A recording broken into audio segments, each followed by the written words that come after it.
3월 21일 주일 아침 성경 묵상 시간입니다. 기도하고 시작하겠습니다. 하나님, 오늘 또 주 안에서 평안을 누리게 하여 주옵소서. 예수님 이름으로 기도하옵나이다. 아멘. 오늘 본문은 누가복음 20장 19절부터 40절입니다. 자, 어제 우리가 묵상한 말씀 중에 주인이 포도원을 만들고 농부에게 맡겼습니다. 그리고 멀리 떠났다가 이제 소출을 얻을 때가 되어서 소출 중에 소장료를 받기 위해서 종을 보냈는데 그 종을 때리고 쫓아보냈습니다. 빈손으로 쫓아보냈습니다. 첫째를 보내도 그렇고 둘째를 보내도 그렇고 셋째를 보내도 종한테 그렇게 했습니다. 그래서 주인이 아들을 보내면 그렇게 못하겠지 하고 아들을 보냈더니 그 아들을 죽였습니다. 그리고 그 유산을 우리 걸로 하자 하고 아들을 죽였습니다. 그래서 주인이 노해서 그 사람들을 죽이고 멸망시키고 그리고 그 포도원을 뺏어서 다른 사람에게 줬다.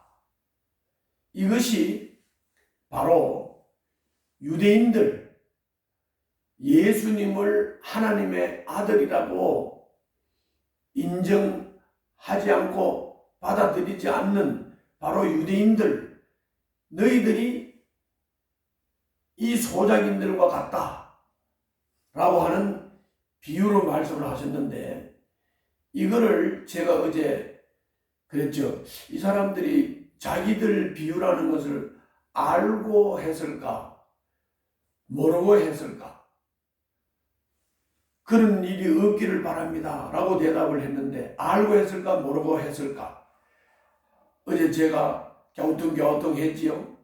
그런데 오늘 본문 19절에 보면 이 사람들이 알고 했습니다. 한번 보실까요? 19절.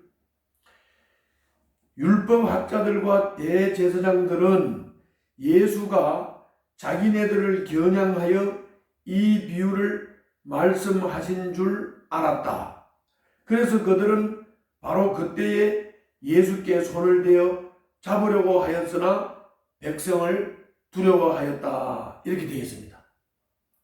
그러니까 알고 했다면 더 기가 막힌 일입니다.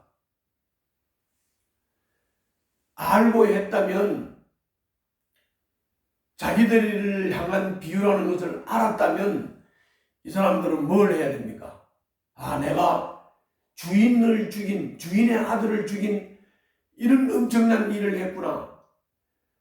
그러므로 우리는 바로 이 예수님을 하나님의 아들로 인정을 하고 받아들여야 되겠구나. 이렇게 회개를 하고 마음을 고쳐 먹어야 되는 거죠. 그런데 그렇게 안 했어요. 그렇게 안 하고 정탐꾼을 예수님에게 보내서 예수님에게서 흠을 잡아가지고 그 로마 사법권과 지휘권에다가 넘겨주기 위해서 정탐꾼을 보내서 예수님에게 거짓말로 아주 선한 체 하면서 질문을 했습니다. 그 질문 내용이 22절입니다. 같이 보시죠. 우리가 황제에게 세금을 바치는 것이 옳습니까? 옳지 않습니까? 이런 질문을 했습니다. 이건 아주 민감하고 아주 예민한 질문입니다. 왜냐하면 세금을 내지 마라. 그러면 이거는 정치범으로 몰 수가 있죠. 그러면 또 세금을 내라. 그러면 이 사람은 로마 정부에 아부를 하는 사람이다. 이렇게 또 몰아붙일 수가 있죠. 그래서 예수님께서는 동전을 가져오라고 했습니다. 그리고 동전에 그게 나와 있는 상이 누구 상이고 거기에 있는 글은 누구 글이냐, 무슨 글이냐 이렇게 했더니 이거는 로마 황제상이다. 그러니까 그러면 황제의 것은 황제에게, 그리고 하나님의 것은 하나님에게라고 대답함으로써 이 사람들이 책을 잡지 못하게 하고 그 예수님의 지혜로운 답변에 놀라서 입을 다물었다 라고 했습니다. 자, 오늘 이 말씀, 가이사의 것은 가이사에게, 황제 것은 황제에게, 하나님의 것은 하나님에게, 이 말씀을 우리는 쉽게 정교 분리를 가르치는 거다 이렇게 말을 하는데, 이거는 정교 분리를 가르치는 게 아닙니다. 정치와 종교는 분리될 수가 없습니다. 그렇기 때문에 정교 분리를 말하는 게 아니고 하나님께 대한 의무도 잘하고 국가에 대한 의무도 잘해야 된다. 국가에 대한 의무를 핑계대면서 하나님에 대한 의무를 안 한다든지, 하나님에 대한 의무를 핑계대면서 국가에 대한 의무를 소홀히 하면 안 된다고 하는 것입니다. 그래서 이 예수님의 이 귀한 가르침을 우리가 잘 알아들었다면 바로 예수님을 하나님의 아들로 인정을 하고 주인으로 인정을 하면 되는 거죠. 그런데 트집을 잡으려고 정당군을 보내고 거짓말로 어려운 사람인 체 하면서 또 어려운 질문, 책 잡을 질문을 하고 하는 이런 인간의 꼴을 한번 보십시오. 우리는 하나님 앞에서 이런 사람이 되어서는 안 되겠습니다. 잘못을 지적을 하고 너희들이 바로 그 소작인들과 같은 자들이다. 주인의 아들을 죽이는 그런 자들이다. 그리고 너희들이 나한테 책 잡으려고 이렇게 질문하는 거, 여기에 대해서 주님이 이렇게 명쾌하게 말씀을 했으면 적어도 깨닫고 예수님을 주님으로 구세주로 인정을 하고 받아들여야 하는 겁니다.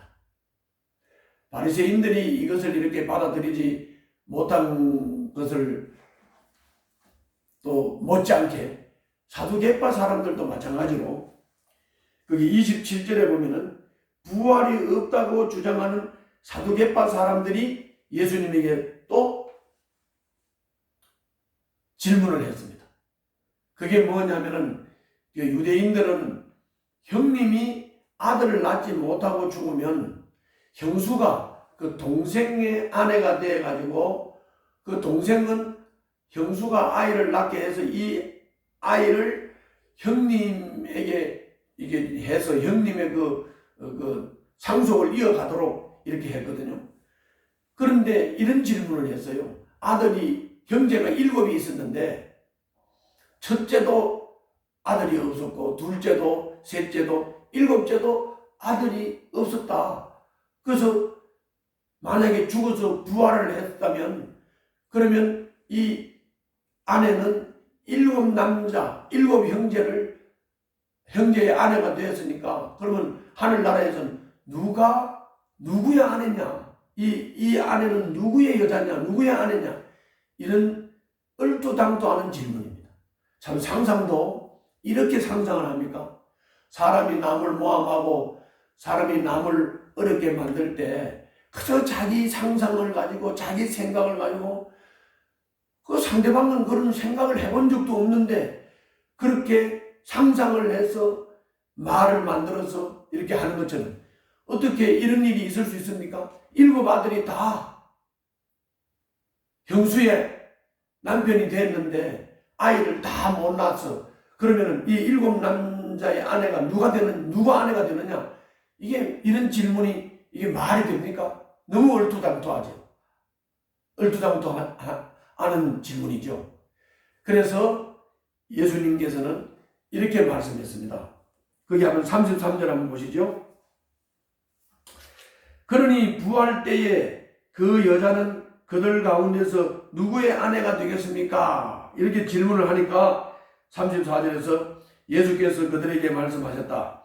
이 세상 사람들은 장가도 가고 시집도 가지만 저 세상과 죽은 사람들 가운데서 살아나는 부활에 참여할 자격을 얻은 사람은 장가도 가지 않고 시집도 가지 않는다. 그들은 천사와 같아서 더 이상 죽지도 않는다. 그들은 부활의 자녀들이므로 하나님의 자녀들이다. 이렇게 대답했습니다. 다시 말하면 하나님 나라, 부활에 참여한 이 하나님의 나라, 부활한 백성들이 사는 나라는 이 세상과 같지 않다. 다르다고 분명히 말씀하고 있습니다. 그러면서 모세의 가르침에 대해서 이렇게 얘기합니다.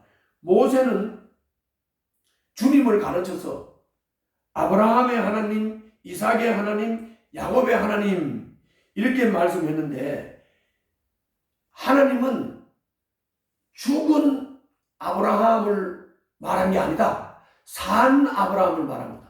죽은 이삭을 말한 게 아니고 죽은 야곱을 말한 게 아니고 산 이삭, 산 야곱을 말한 것이다. 다시 말하면 아브라함과 이삭과 야곱은 살아있고 그 살아있는 자의 하나님이 하나님이시다. 이렇게 말씀합니다. 그러면서 모든 사람은 하나님과의 관계 속에서 살고 있다. 이렇게 말씀해요. 우리는 지금도 살아계신 하나님과 관계 속에서 살고 있죠. 부활하신 예수님과 관계 속에서 살고 있죠. 그분이 우리의 왕이시죠. 그분이 우리의 주인이시죠. 그분이 말씀과 성령으로 우리를 다스리고 계시죠. 그러므로 우리는 하나님과 지금도 관계 속에서 하나님의 다스림과 하나님의 인도를 받고 사는 것이죠. 이렇게 예수님이 가르치니까 부활을 가지고 논쟁을 걸었던 사두개파 사람들도 그냥 꼬리를 내렸습니다. 선생님, 옳은 말씀입니다. 그리고 감히 예수께 더 이상 질문을 하지 못했다고 했습니다. 예수님을 인정하면 될 것을, 그분의 말씀을 받아들이면 될 것을 왜 이렇게 고집을 세우는지. 인간은 고집 때문에 망합니다. 우리는 고집을 피우지 말고 하나님의 말씀이 나를 깨우쳐주면 그 말씀에 아멘하고 화답하고 그 말씀을 따라 순종하는 삶을 사는 지혜자가 되시기를 바랍니다. 기도하겠습니다. 살아계신 아버지, 오늘 또 예수님을 향해서 공격하고 핍박하는 이 사람들 앞에서 주님은 부활에 대하여 그리고 세금에 대하여 명쾌한 대답을 주시고 깨우쳐 주심을 감사합니다. 예수님 이름으로 기도합니다. 아멘.